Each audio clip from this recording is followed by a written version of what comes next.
This is the web transmission service of the Royal Canadian Military Institute.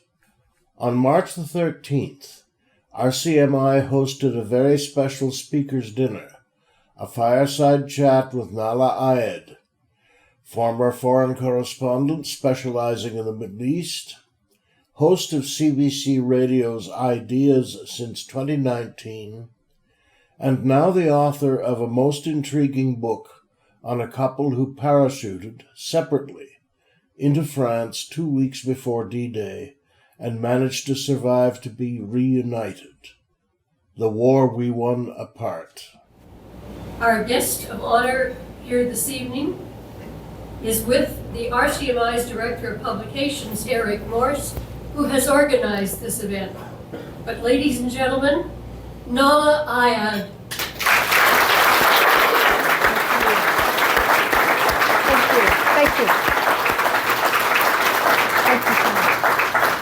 Nahlah, it's such a huge pleasure and privilege to have you with us tonight.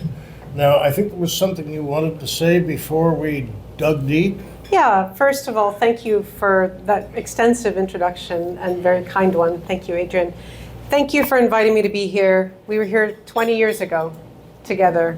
And haven't seen each other since. We have not seen each other since, and it was a different time, but here we are 20 years later, so thank you for having me back. And I also want to note that tonight is the 80th birthday of a person by the name of Elise, and I just wanted, and she's here with us tonight, and I wanted to just say happy birthday, Elise.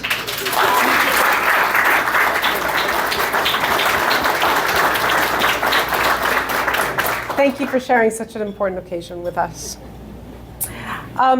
And just thank you for having me here. It's an honor to be here. It's an honor to have you, Nahlah. Yeah. I mean, we do book launches, or at least not book launches, but book events, but you are an event. That's very kind. And so I guess we should just plunge into it. Nahlah, would you care to tell us how your latest book came to be? Sure. As Adrian mentioned, I was a correspondent in London for almost a decade. And as a London correspondent often does for CBC, we mark important anniversaries. D-Day is obviously one of the most important on the calendar in London. So every 5 years or so, I was involved in the coverage. And it just so happened my last year in London was 2019. And that was the 75th anniversary of D-Day. And our producer there, Stephanie Genzer, very experienced producer at the CBC, came to me and said, here are some choices of stories. And one of them was about a woman who was featured at the Juno Beach Center, which many of you will know, the Canadian center dedicated to the Canadian effort on Juno Beach. They were honoring women who had played a role in the Second World War. And so immediately I had done, I would say, dozens of stories about D-Day, both on anniversaries and others. And I had never written a story or done a story about women or women's role in D-Day. And so I didn't even know what her story was about, and I immediately agreed. I said, we should do that. I don't know what she did, but I want to do that story. And so her name was Sonia d'Artois, and I learned that day about something called the Special Operations Executive. I had never heard of the Special Operations Executive. I had never heard that there were people working behind enemy lines with the resistance who were British or Canadian or French or Canadian or Australian, all these people. And I certainly did not know that there were women working behind enemy lines in the Second World War. And so I was fascinated. I was hooked. We did a 5-minute story for the National on the CBC. Peter Mansbridge was still around then. So that's how long ago. And I got a deluge of emails and messages. I will be honest with you, many of them, most of them were women, saying to me, why have we not heard about Sonia d'Artois before? What more can you tell us about her? What is more to her story? And I knew there was more because we had heard snippets, but we only had 5 minutes. And so every night, many nights after we did that story, I too thought about Sonia d'Artois and about this 19-year-old who signed up to work behind enemy lines in wartime France. And I just kept thinking, I need to know more. I was fascinated. And so finally I contacted the family who had come over to Normandy to mark the 75th anniversary of D-Day. And I just said, has anyone ever thought about writing a book about your family? And she said, many have, but no one succeeded. And I said, would you be willing to let me try? And so here we are.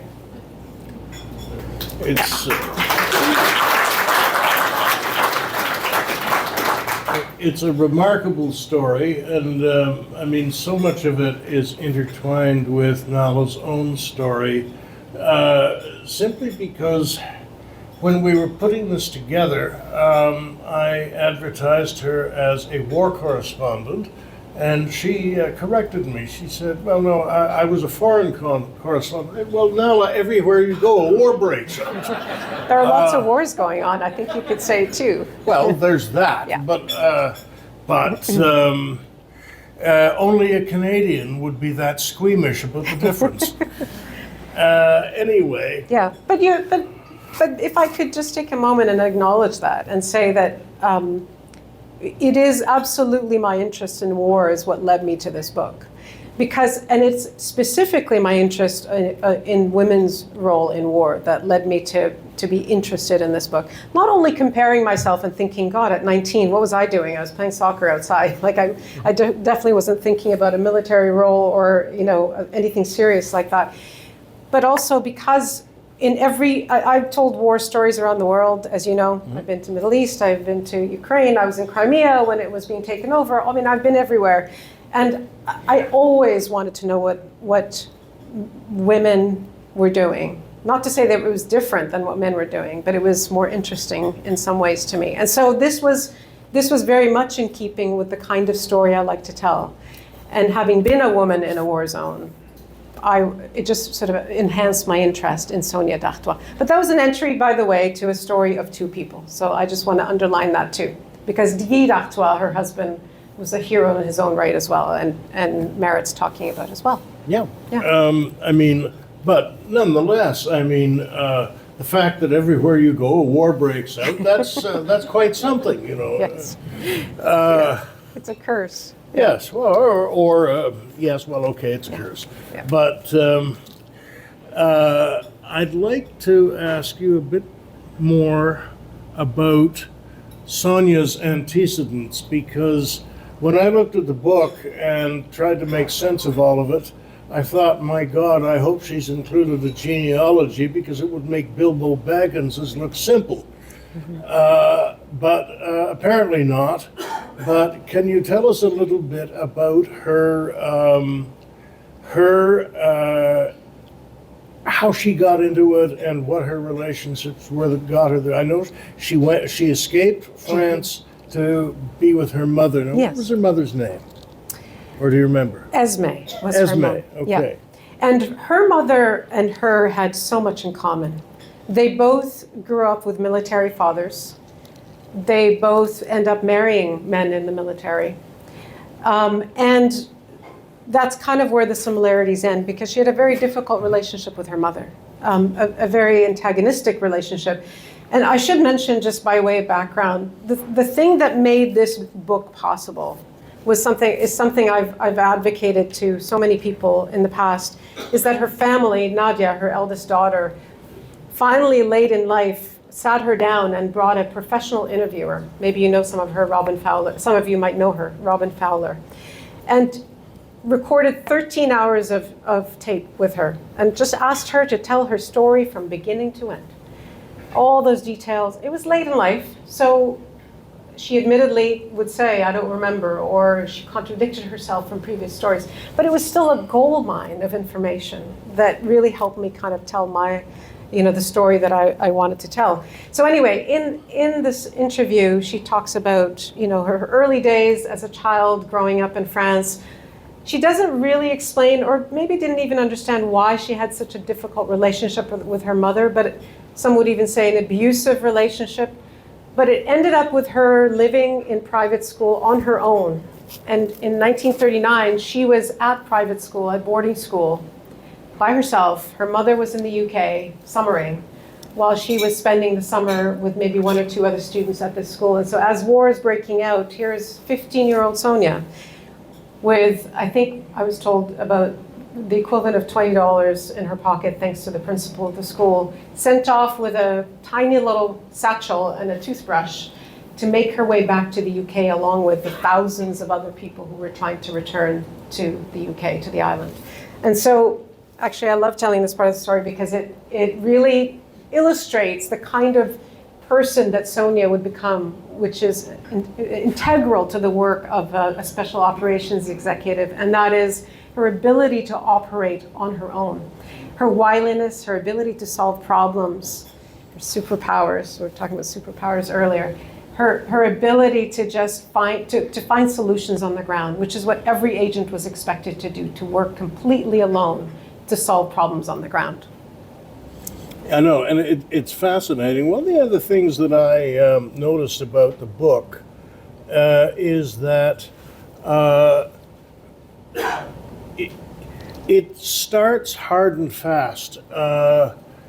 She is dropped into France 10 days before D-Day. Mm-hmm. She has her training at SOE in London. That's right.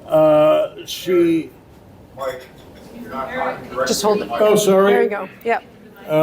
Right. Okay. Sorry. I thought I was bellowing anyway, but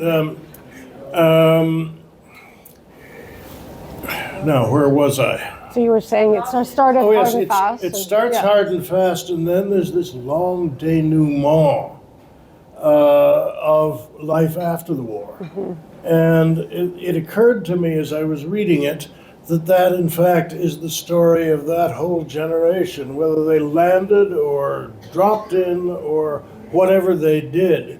Their peak years were basically from 18 through about 25. And then there was this long denouement of civilian life. Yeah. I mean, I can't presume to say that I know that firsthand. Of course, I grew up in a Canada that was built by that generation. We met those veterans, we listened to them, we heard their stories, but I didn't know that until I really got deep into this story.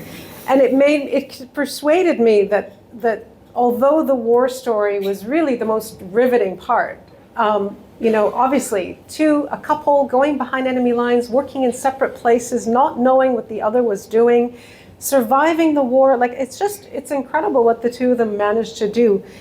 But I wanted to know what happened after. I wanted to follow their life a bit and see, well, what does happen after you're sort of king of the world for a few months, leading 3,000 men to victory. And what was it like for a woman who, went through the worst that a woman could go through in a war zone, and having to pick up life again and be a civilian and live in a new country after crossing the ocean. I mean, I think to me that it was as equally as interesting as what happened during the war. And perhaps even more of an accomplishment, although, of course, everyone has an opinion on that. But they raised 6 children in the end, and having to deal with the legacy of the war, as I'm sure many of you know from family stories or your own, that alone is a battle, and it's a lifelong battle. So I thought it was really interesting to contemplate some of those thoughts, because I always repeat myself with these things, but wars never really end. I always say that. They don't end. We all live with the story of war somehow, some way. It's embedded in us, it's in our DNA, it's part of the story of this country. It just is. And when you say wars never really end, mm-hmm. Looking back to your first book, 1,000 Farewells, you're talking about Mark McKinnon of the Globe and Mail being in Damascus as a war breaks out. Where is Mark McKinnon today? He's in Damascus, and apparently there's another war breaking out. Does it ever end? Well, and these are the wars we remember. These are the wars that we witnessed, right? Yep. I was in Syria, I was in Damascus, I was in all those places 20 years ago, and here we are watching what's going on now. And these are the wars, and I find that interesting, yes, especially in that region, wars seem to just renew themselves with vigor. But I truly find it interesting, the inherited stories and trauma and memories of war. Because although the effect is diluted and passed on from generation to generation, they're still important. And again, they still shape who we are. I mean, the stories we hear of our grandparents and great-grandparents, no matter where they come from, I think still make us who we are. So yeah, they don't end. They don't end. In the Middle East, yeah. I mean, we all are watching television. We see what's happening. And we were saying over dinner that when I reread your first book, which I had read when it first came out, in the meantime, I had read Timothy Snyder's Bloodlands. And it struck me how similar those books are to each other, with the exception that he wrote his as an academic at third hand, and too much of yours was at first hand. Not too much, but... I have to say, this brings us back, Eric, to this quibble over whether I'm a foreign correspondent, or was a foreign correspondent, or international, or a war correspondent. I never intended to be a war correspondent. That was never my intention. I didn't go out there saying I want to go cover war. I thought I might be useful covering the Middle East because of the history that Adrian outlined, because I knew the language and knew a bit of the history. But unfortunately, with the package, kind of the war came along. And so I had no choice but to cover war. And then it becomes, as I've just said recently in talking about foreign correspondence, those skills, those muscles, as again, many of you would know, require practice. And so to cover the next war, you need to have learned how to cross borders and how to wear your flak jacket and how to avoid trouble, how to collect information that you need in a timely fashion to report on time and to meet deadlines and not get shot, getting across a checkpoint. And so it's just part of the job, Eric. Like I'm not a war correspondent. What's that? Never get shot before you file. That's right. Yeah. But I was never a war correspondent. I still maintain that. Okay. I happen to cover war, but I'm not a war correspondent. Squeamish. They're all squeamish. Okay, so where are we going to take it from here? Can I add something? Yes. I wanted to also take the opportunity to say that a big part of this war story was finding all the sources and the research.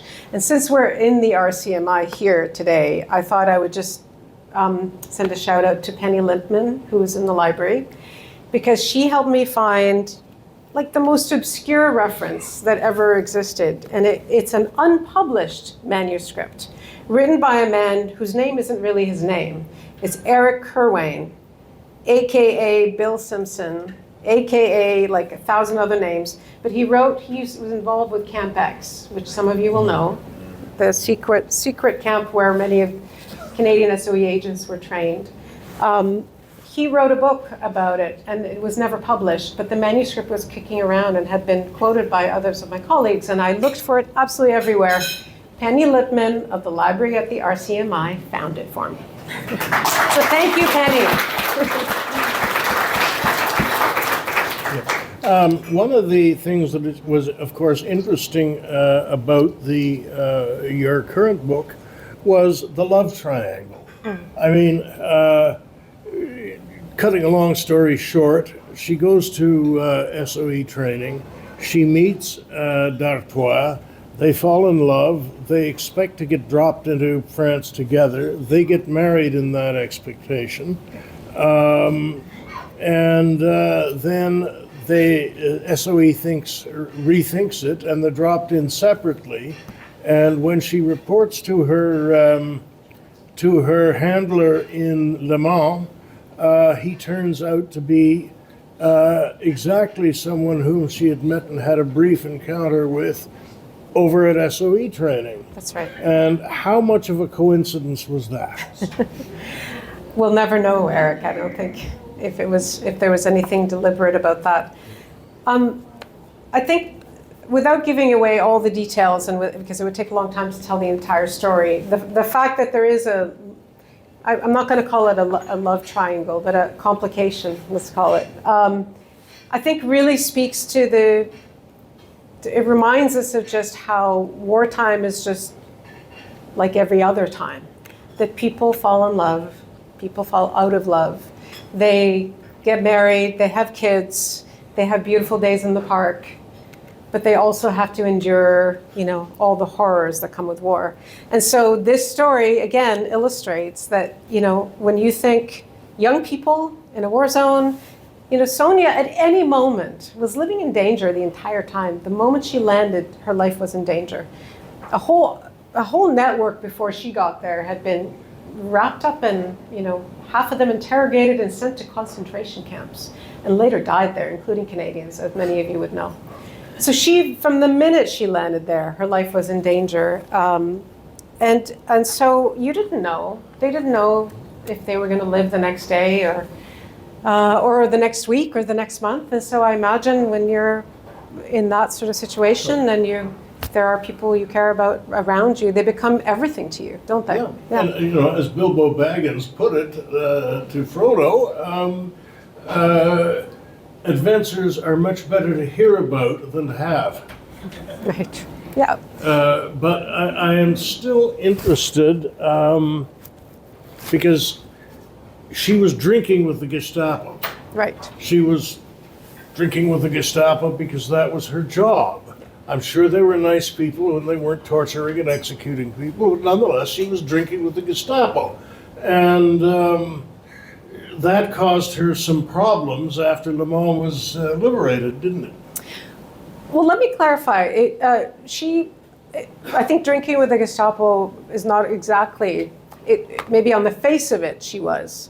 But what she was doing was frequenting black market restaurants. Yeah. And in those restaurants, the only people who could really afford to eat there or be around there were many of the German officers who were crawling. The place was crawling with German officers there, Nazi officers, I should say. And so she decided, because she had lost her belongings when she landed separately from her belongings. Her belongings were in a box with a parachute that got lost. And so the moment anyone found that box, they're going to conclude that there's an agent who just landed here, who's a young woman of such proportions, who dresses this way. Mm-hmm. And so to kind of fight, to ensure that she wasn't suspected of being this agent, she began to live very openly. So she was out there, dressing flamboyantly and being out in the market, and she also went to the black market restaurants to kind of throw off any suspicion that she might be the woman who had just landed a few days or weeks earlier. And so that was how she ended up drinking with the Gestapo. And because they were such busy restaurants, often she would find herself sharing tables. Yeah. They would come sit with her because there was a free seat, or she didn't go there to sit there and drink with them, as far as I could tell from her description. But they would come and share tables and possibly dine together and have a few chats. And so, yes, she did that. And then Well, I shared a table with the KGB more than once. So there you go. The restaurants were crowded. But one of the most extraordinary stories she tells about this is that she was once in one of those restaurants and was sitting with one of these officers who she'd seen more than once. And her purse was hanging on her chair and fell to the floor with the unmistakable thud of something heavy. And the apparently polite officer tried to help her pick it up, and she rushed to grab it to ensure he didn't first, because had he picked it up, he would have known instantly that there was something heavier than a stick of lipstick in there, and that it was in fact a pistol in that purse. So that's how close, she told that story many, many times, that's how close she got to getting caught, and that's how brave she was too. God, taking a pistol into a restaurant full of officers of the very people you were trying to fight. Incredible. Well, what would you have done with it otherwise? Leave it at home? Leave it at home. Yeah, I'm quite sure that in her boots, I would not have wanted to go out unarmed.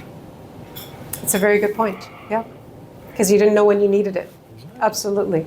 Yeah, and in fact, true to what you're saying, there were incidents later after those days, once Le Mans was liberated, actually, where she really did have to have her weapon with her. Mm-hmm. Yeah.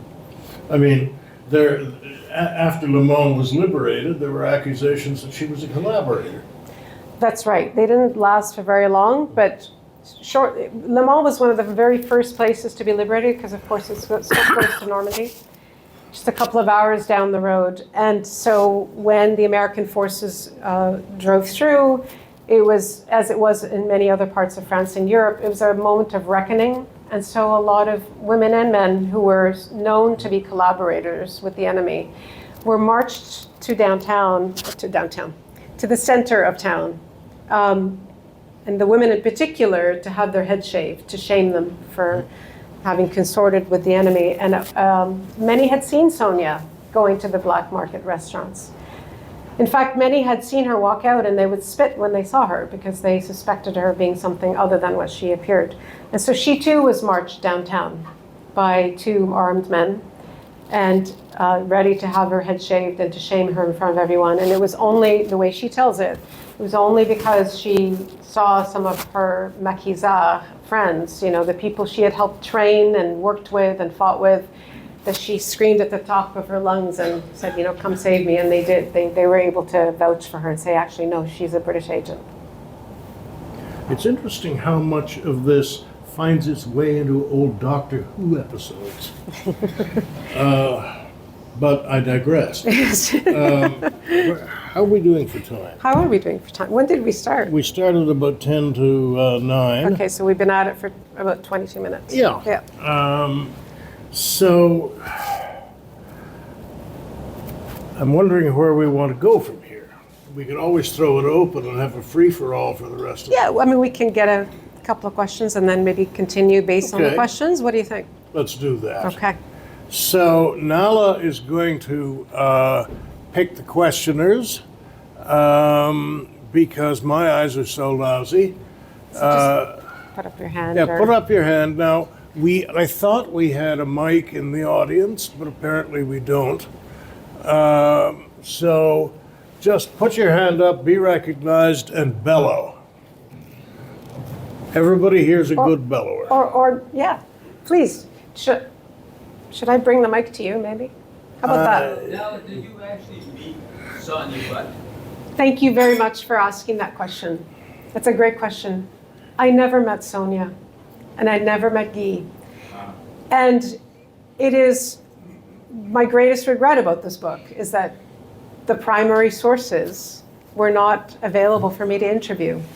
And so everything I knew about them was either a recorded interview, which I was very lucky to have, as I mentioned, the 13 hours of tape, or through interviews with friends and family and going back to newspaper articles and that kind of thing.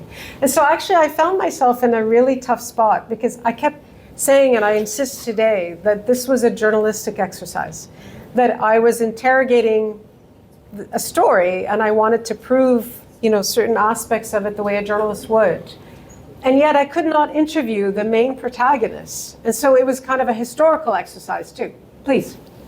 She was not alive. Right.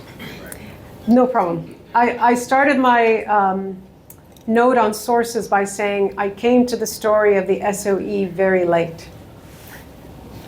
Very late. Yeah. Thank you for the question. But yeah, I never met them.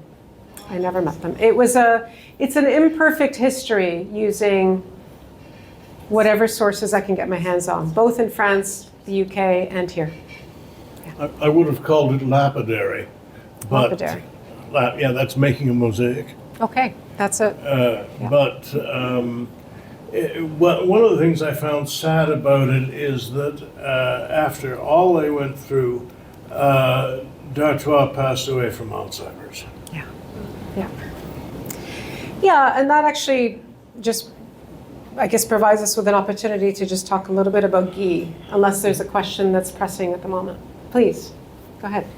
I know. Hi. Just want to comment also on her health before she dropped into France because apparently she was not the best. She had an injury and was sort of Yeah. 50-50. Yeah. Can you repeat the question? I can, if you want, I can repeat it here. Would that be helpful? So, is it Bill? Yes. Okay, I was just testing my memory. Bill was asking to comment on Sonia's condition before she was dropped into France. And there are multiple parts of that story. So the first thing that happened during her her training is that she fell off. It's a long story, but there was an exercise where they had to climb, on a rope from one tree to another. And she fell off and was taken to a doctor locally who proclaimed her fine. But in fact, and I'm giving away part of the story here, but in fact, it ends up being a back problem that plagues her for the rest of her life. Like, there was a serious injury. No one ever acknowledged it. She was never compensated for it. Nobody ever talked about it. Anyway, she had 6 children. You can imagine. So for the rest of her life, she suffered from this. So back then, I had the doctor's report. These are some of the amazing documents I could find in her file. Said she was fine. There's nothing wrong with her. So that was number one. Number two, when Guy and Sonia got married just before they were deployed, they had a very quick wedding in Marylebone in London, thinking they were going to be deployed together. And then the bombshell came that their bosses felt that it would not be beneficial for either of them or safe. In fact, it could be a security threat to have the two of them go together. And so Sonia goes into what I can only describe, again, based on what I've read and heard, as a tailspin. I mean, she's incredibly angry. And she insists that if you're not sending me with my husband, then I'm not going to go at all. So she is not well. She goes to see the doctor. She's very sad. She's upset. She knows her husband's going to a war zone. She's not going with him. So again, there's a doctor's report saying that she is weak, that she had lost a lot of weight. There had been some suggestion that an earlier bout of TB had come back to haunt her during that period as well. So she was not in good shape. And the final thing I'll say is the doctor, or the person responsible, writing on that doctor's note saying, I shouldn't really, should we send her? And he's like, I think we should. And that, I think, speaks to the desperation of the period, in that they were trying to get as many agents into the theater as possible ahead of D-Day. By then they knew when D-Day was going to be approximately. And so even though she wasn't well, even though she was clearly unwell, psychologically and physically, they still sent her in. Yeah. And she went to even see a doctor in France too. And then he suspected her, so she never went back. So she suffered. She was in pain for a good part of the time she was in France as well. But she went. And she rode a bicycle for hours and hours and hours a day at great pain. Her back was killing her, and she still did it. Yeah. I mean, one of the things that we don't really focus on, or perhaps comprehend, we can see the guys in the higher ups in SOE going, well, should we send them together or should we not? And you're going, do these guys know what they're doing? Well, no, they didn't. Yeah. They were winging it. Yes, they were. It's such a good point, Eric. They were. It was unprecedented what they were doing. And they were later criticized for it because they were effectively sending these non-combatant, I mean, Guy was obviously a military man, but most of the others, many of the others, not most, were all civilians, who were trained for a few weeks. Given a bit of training, taught a few things about explosives, important training and rigorous training, but still for like 2-3 months at most. And so later when it emerged, and when you go back to the archive and look at the newspapers, you really get a sense of how big a deal it was when British people, Canadian people learned that there had been ordinary young people sent without any help or any assistance or or much training behind enemy lines, and that many, especially the women, there was a lot of consternation about the women who ended up in concentration camps, who, having had very little training, and early on with the SOE, the process wasn't perfect, and so they were caught pretty quickly. So there was a great deal of anger and consternation about that. It was kind of a fly by the seat of your pants operation, which got better with time and arguably achieved some of the aims that they had hoped for, but it came at a huge cost. I'll just say one more thing about that. The radio operators who would be landed around that time had a lifespan or life expectancy of 6 weeks, and 50% for the agents. 50% chance of making it through the war. Those were the numbers they were dealing with. Yeah. It's frightening. Yeah. There was one other thread I wanted to bring into this. Sure. And this harks back to your first book. But it runs through your first book very strongly and to a considerable extent through this one, and that's misogyny. I mean, in your experience as a child in the refugee camps, you already knew about honor killings, and then you found out more about them when you went back. And I mean, it doesn't get more harrowing than that. And then we go on to this book, and we see the SOE and the media having no clue how to handle the involvement of women. That's right. Yeah, and neither did even the people who sent them in. So, I mean, God, where do I take that? People kept reminding me as I was doing the research and kind of my jaw dropping at some of the language about how women were described. Excuse me, people kept reminding me, don't forget it was the time. That's the way things were back then.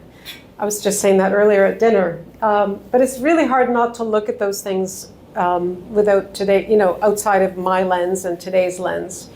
Still, it was the time. It was the time. It was a time when women joined the military service in uniform, but in auxiliary forces. I mean, they weren't fighting. They were, in fact, prohibited from fighting behind enemy lines, which is why they couldn't acknowledge the SOE women.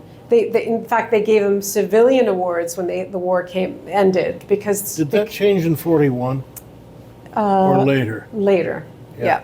But so it was informally changed for women for the SOE. But let me tell this story just as an illustration.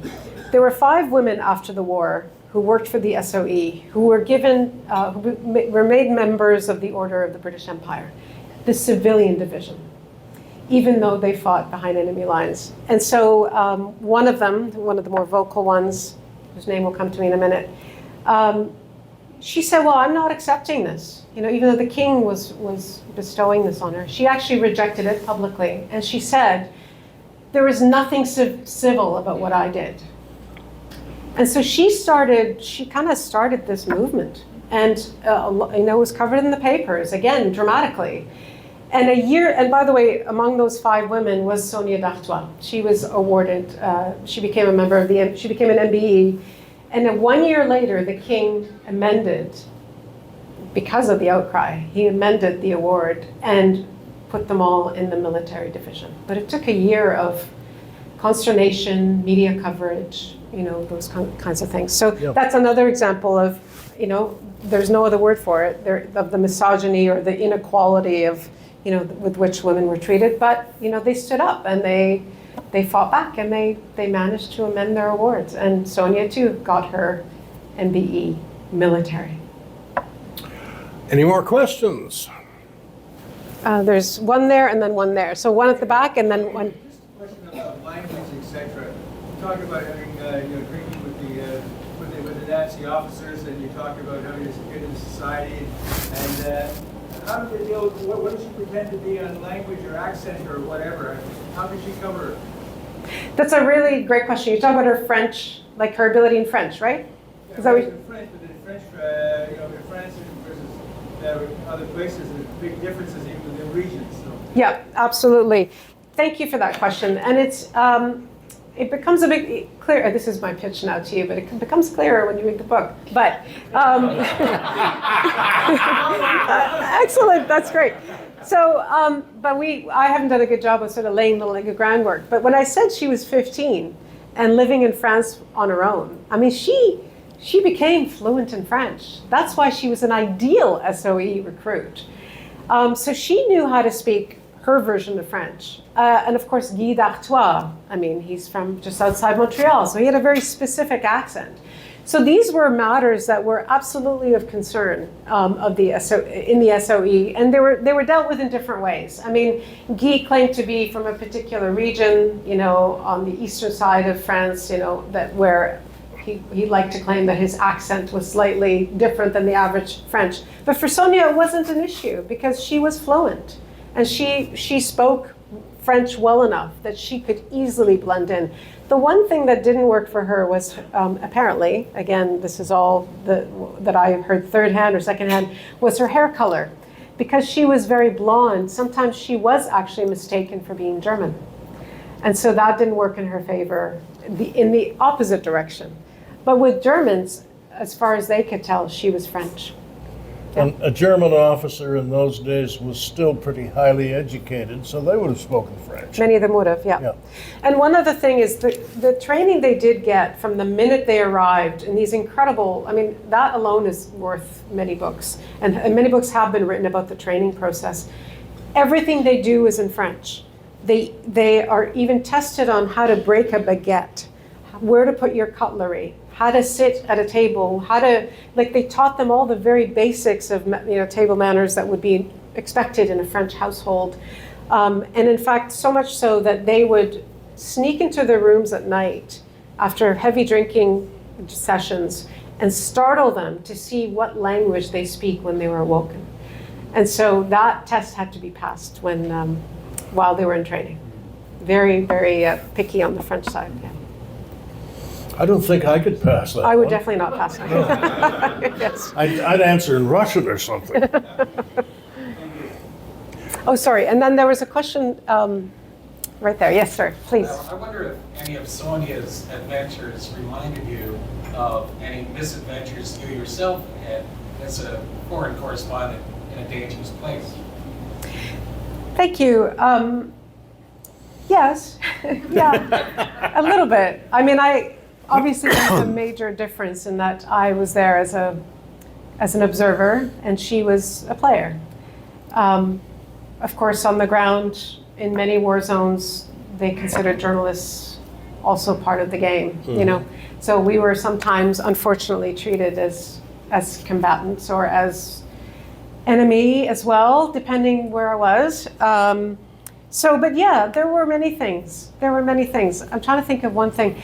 The most searing image that I actually ended up writing into the book, and gives you an example of the kind of thing I did borrowing from my knowledge to infuse the stories in the book, was what it must have been like for Guy to land, well, and Sonia obviously, in France and watch your one way out kind of fly away, like the plane that brought you in.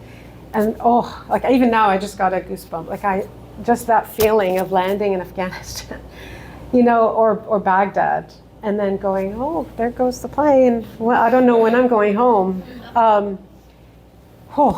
That's a heavy feeling. And I'll never know what it's like to be a combatant doing that, but I definitely know what it's like to be a journalist doing that. And I figure we're both human, and there's probably some similarities. So I extrapolated a bit from that and kind of tried to paint the picture of what it would be like to be like that. But yeah, some of it felt very familiar. Yeah. I mean, that reminds me of your adventurous journey from Amman over the mountains to Beirut by car because there was no other way. Thank you for reminding me about that. I happened to be here doing the event here before the war. That war broke out in 2006. And so I called my boss and said, I need to get back. I think there's going to be a war. And he said, well, and he literally said this. He said, well, there better be a war when you get back. Because I was breaking my holiday and costing a whole bunch of money to get back. And so I literally got in a taxi in Amman, went through Syria without a visa. And then I came and then drove all the way through, not me, the driver, that I didn't know, watched all these bridges that had been bombed along the way, and finally got to Beirut. It took the better part of a day, and I couldn't believe I made it. So actually the rest of the war seemed, I'm not going to say easier, but seemed less of a challenge after that trip. Cake. Because that was a tough trip. That was a very tough trip. Anyway, there was a question over here. Yeah. Actually, I have two questions. Please. Did the SOE operatives, and I've read a lot of history, were they given cyanide pills in case they were caught? And secondly, they knew that they would be considered spies, correct? So their treatment would be very different, although maybe not always, as to someone military. And so they had to know that they were on their own, and they would be treated in the worst possible way. Yeah. I get the sense that you've read a few SOE books, maybe? Those are very well-informed questions, is what I'm saying. I don't remember that. Yeah, I will answer. Sure. The best way of answering the military, the way they be treated,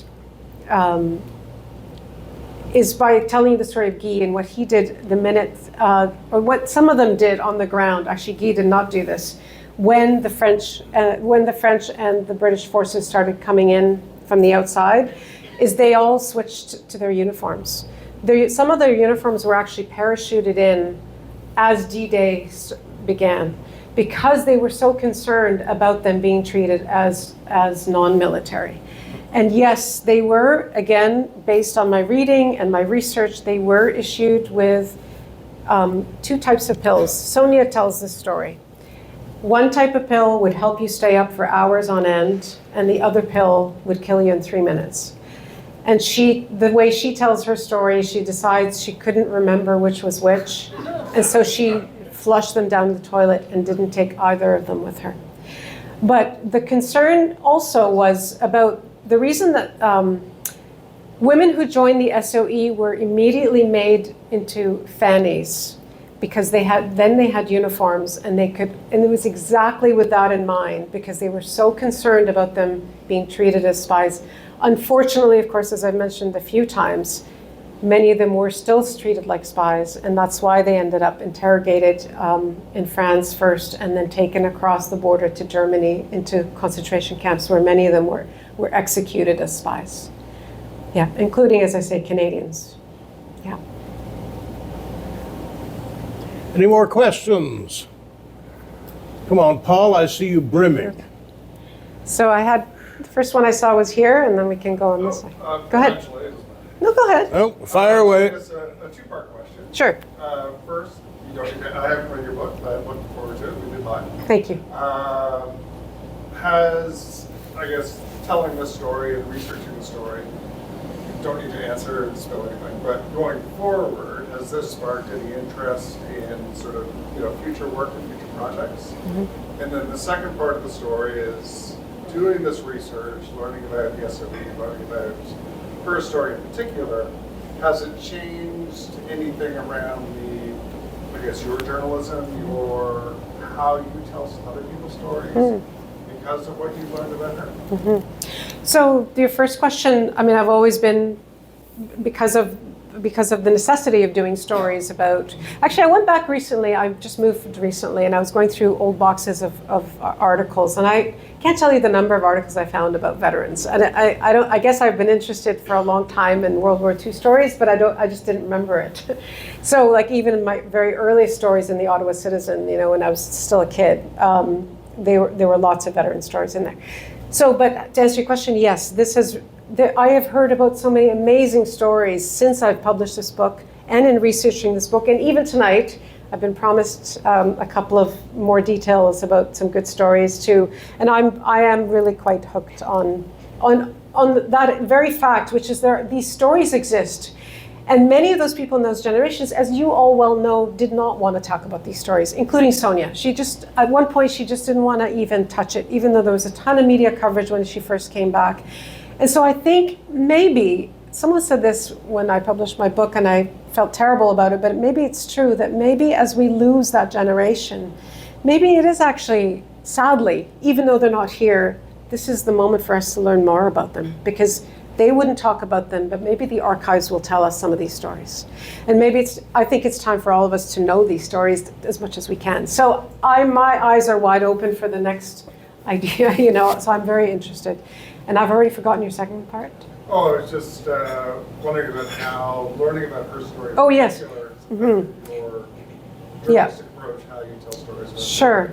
Yeah, I really learned, I had a wonderful editor, a young editor at Penguin Random House who really, Laura Dostey's her name, and we have Shona Cook here from Penguin Random House as well. Wonderful team that I've had, an amazing team at Penguin Random House. She really pushed me to go beyond kind of the journalistic, like the rigid journalistic, and imagine things, and then tell people that that's what you're doing. So in some passages in the book, I would say, it might have been like this. So it's very clear that I'm suggesting what it could have been like. I'm not saying it was this way. So I think it's given me more liberty to use, to your question, to use my knowledge of war zones, to use my experience in covering other stories to inform my journalism, just to make it richer. So yes, good. Thank you for the question. There was a question here somewhere. Don't be shy. Ooh, Oh, there's Laura. please. Well, one image from the book that I keep thinking about is when you open the chapter and she's walking into a cafe to meet somebody. And that is just, I keep thinking that because I thought, oh my God, she's going to get caught by the Germans.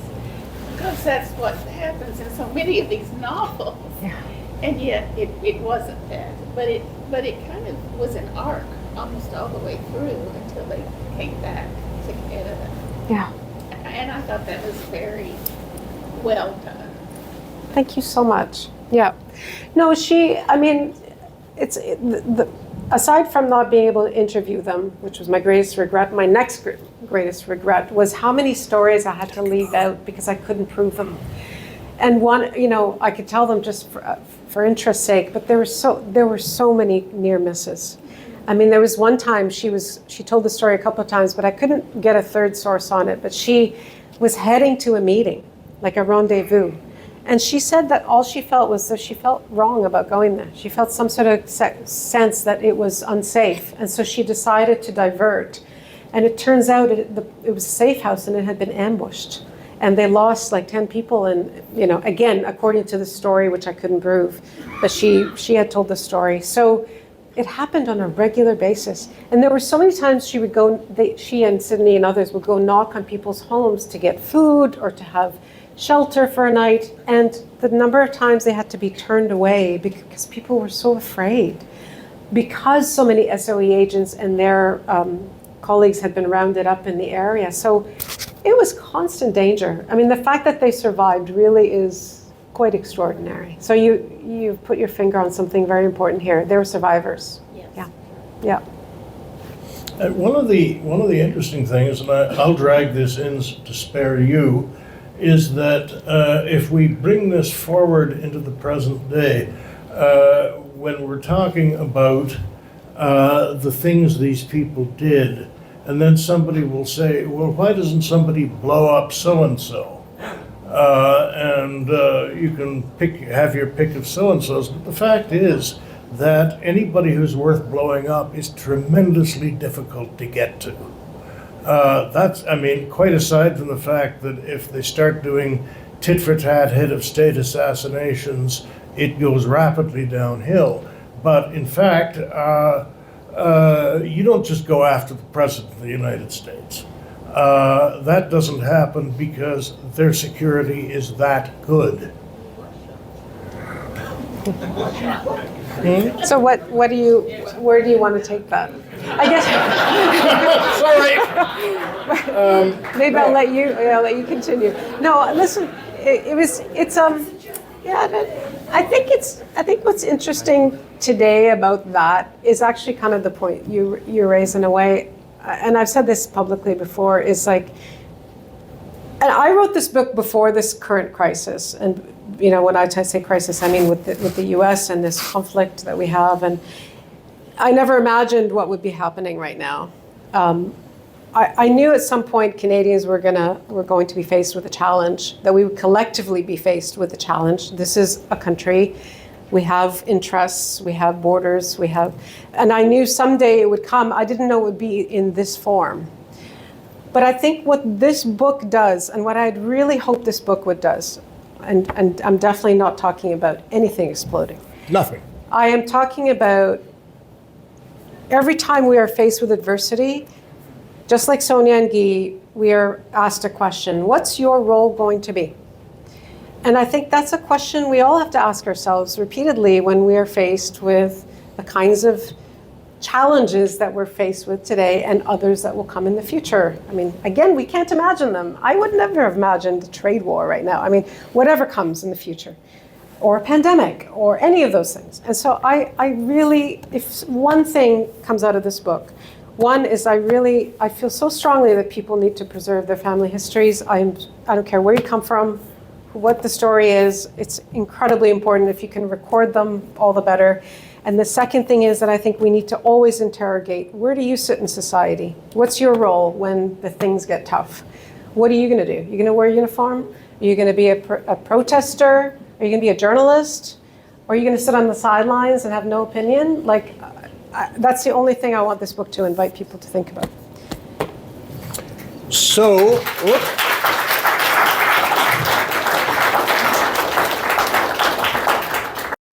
this has been another in our series of webcasts produced by the Royal Canadian Military Institute in Toronto as a public educational service.